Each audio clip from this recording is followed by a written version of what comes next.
Hello, everyone. With you from NFL Live, Riddick, Victor Cruz, Field Yates. I'm Wendi Nix.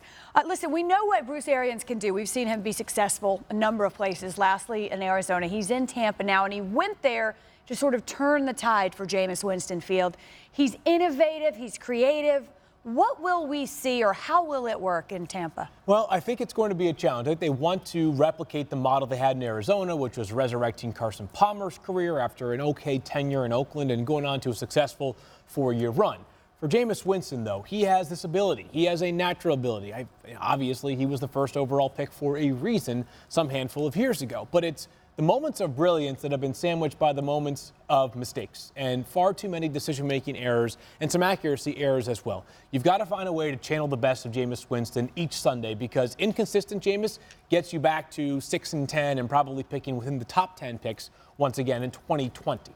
Yeah, I agree with you, Phil. I think all the innovation and all the things that Bruce Arians does is going to be great for Jameis Winston, right? But it's up to Jameis to understand that he is the catalyst that's going to help this team get over the hump. He is the guy that has to understand that the things he does on the field, off the field, and within the meeting rooms, and then individually as a person is what's going to shape this team. And I think Bruce Arians understands that, and I think not only will he be beneficial in terms of the X's and O's, but talking to him and being a voice to him and understanding, look, we need you to be there. We need you to have better decision making and understand that you are the guy that's going to help this team move forward. You go, this team goes how you go.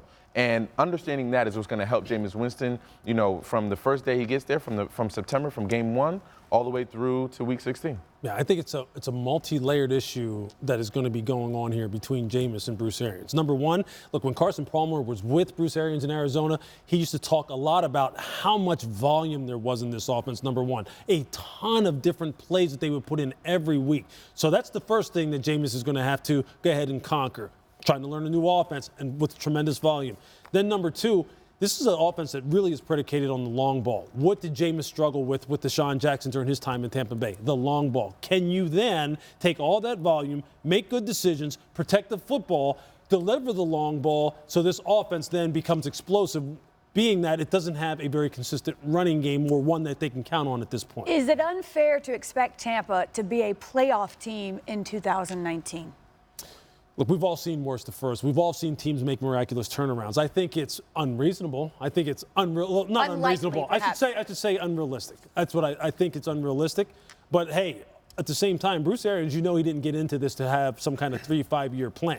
He's trying to turn this thing around quick, which means that relationship between him and Jameis better be hitting on all cylinders. And Jameis Winston needs to turn around to be quick because he wants a new deal. Sure. Obviously, 100%. he's looking to get paid. And that pressure on him is real. Like, that pressure on him, even from right now, OTAs coming through minicamp, he feels that pressure. There's no way he doesn't. And he just has to relax and understand that his preparation is what's going to be key, week in and week out, understanding what Bruce Arians wants to imply, what he wants to input in terms of plays and things of that nature, getting guys in positions to win. But he has to understand that, hey, pressure busts pipes, man. And as a player, as an athlete, you want it to be on your side. You want the ball to be in your court, and you have the power to make a decision. I think Jameis has that this year. Maybe the biggest obstacle is the fact they play in the NFC South. They've got the Saints. They're going to be there. You know, the Falcons, if they're healthy, can be an excellent roster. And the Panthers fancied themselves a legit NFC contender this year. So that division is absolutely loaded. That's the thing. You know, you can do all you can do, but you don't play in a vacuum, and you got to compete with your division. And in this case, there's some healthy competition. All right, everybody, we'll wait and see. Join us on NFL Live every weekday at 1:30 Eastern.